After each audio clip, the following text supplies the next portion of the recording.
বরগুনার বিভিন্ন এলাকায় নির্মাণের বেশ কয়েক বছর পার হয়ে যাওয়ায় সংস্কারের অভাবে ঝুঁকিপূর্ণ অবস্থায় রয়েছে প্রায় ২৪৫টি লোহার সেতু। বিকল্প পথ না থাকায় প্রতিদিন ঝুঁকি নিয়েই এসব সেতু পার হচ্ছেন বিভিন্ন এলাকার বাসিন্দারা। এছাড়া এমন অসংখ্য ঝুঁকিপূর্ণ সেতু দিয়ে হর হামেশাই পার হচ্ছে বিভিন্ন ধরনের ছোট বড় যানবাহন। সম্প্রতি ঝুঁকিপূর্ণ সেতু পার হতে গিয়ে বরগুনার আমতলীতে সেতু ভেঙে ৯ জন নিহতের পর টনক নড়েছে সংশ্লিষ্ট কর্তৃপক্ষের। শনাক্ত করা হয়েছে জেলার বিভিন্ন ঝুঁকিপূর্ণ সেতু। বরগুনা এলজিইডি কার্যালয়ের তথ্য অনুযায়ী বরগুনার ৬টি উপজেলায় প্রাথমিকভাবে মোট ২৪৫টি ঝুঁকিপূর্ণ সেতু শনাক্ত করা হয়েছে।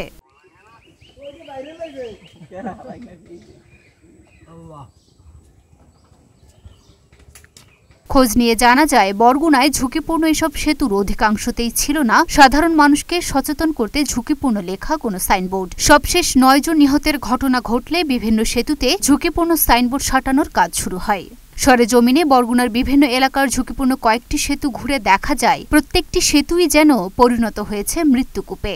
বরগুনা সদর উপজেলার ৭ নং ঢৌলিয়া ইউনিয়নের পোটকাখালী এলাকার নায়েব বাড়ি নামক সেতুটি প্রায় ২ বছর ধরে ভেঙে পড়ে আছে। ওই ইউনিয়নের ৭ থেকে ৮ নং ওয়ার্ডের বাসিন্দাদের এটি একমাত্র সংযোগ সেতু। ২০০২ সালে ফুটওভার ব্রিজ প্রকল্পের আওতায় স্থানীয় সরকার প্রকৌশল অধিদপ্তর এলজিইডির অধীনে নির্মিত হওয়া এই সেতুটি পারাপার হতে এখন সুপারি গাছের গুড়ি দিয়ে সাঁকো বানিয়েছেন স্থানীয়রা। প্রতিদিন স্কুল কলেজের শিক্ষার্থী সহ নানা বয়সী হাজারো মানুষ পার হয় এই সেতুটি দিয়ে।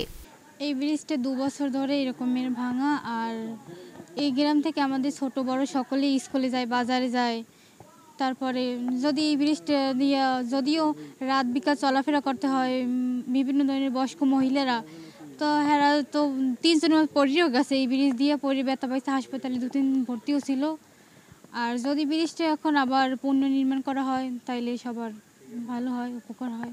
ঠিক একই অবস্থায় বরগুনা সোনাখালী নামক এলাকার আরও একটি সেতুর স্থানীয়দের তৈরি কাঠের পাটাতন দিয়েই সেতু পারাপার হতে হয় ওই এলাকার বাসিন্দাদের। এছাড়া বিভিন্ন সময়ে সেতুটি পার হতে গিয়ে ভেঙে পড়ে পথচারীদের আহত হয়ে হাসপাতালে ভর্তির ঘটনাও ঘটেছে কয়েকবার। আসলে আমরা অত্যন্ত ঝুঁকিপূর্ণ একটা ব্রিজ দিয়ে আমরা দৈনন্দিন পারাপার হচ্ছি। ব্রিজটার অবস্থা অত্যন্ত নাজুক, যে কোনো সময় ধসে পড়তে পারে।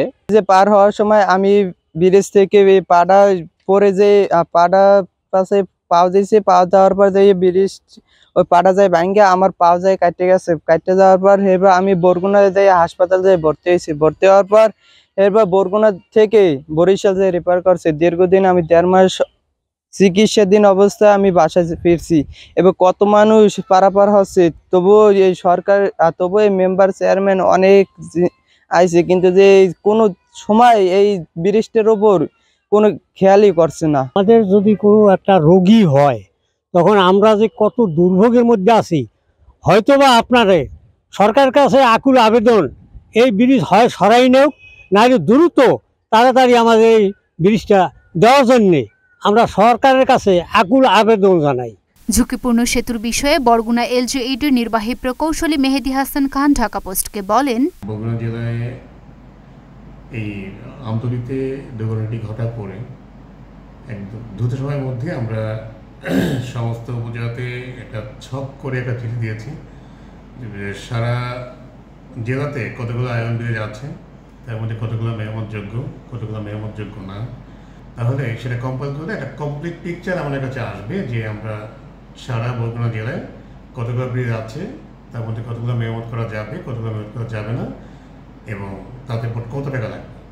এটা পেলে সেটা কম্পাইল করে একটা সামারি রিপোর্ট আমরা ঢাকায় পাঠাবো ইঞ্জিনিয়ারের কাছে। আশা করতেছি প্রধান প্রকৌশলী মহোদয়ের মাধ্যমে এই ব্রিজগুলো মেরামত ও পরিচালনা করার জন্য একটা সিদ্ধান্ত আমরা পেয়ে যাব। হয়তো নতুন কোনো প্রকল্প হবে অথবা চলমান প্রকল্পের মধ্যে এই ব্রিজগুলো ঢুকে যাবে।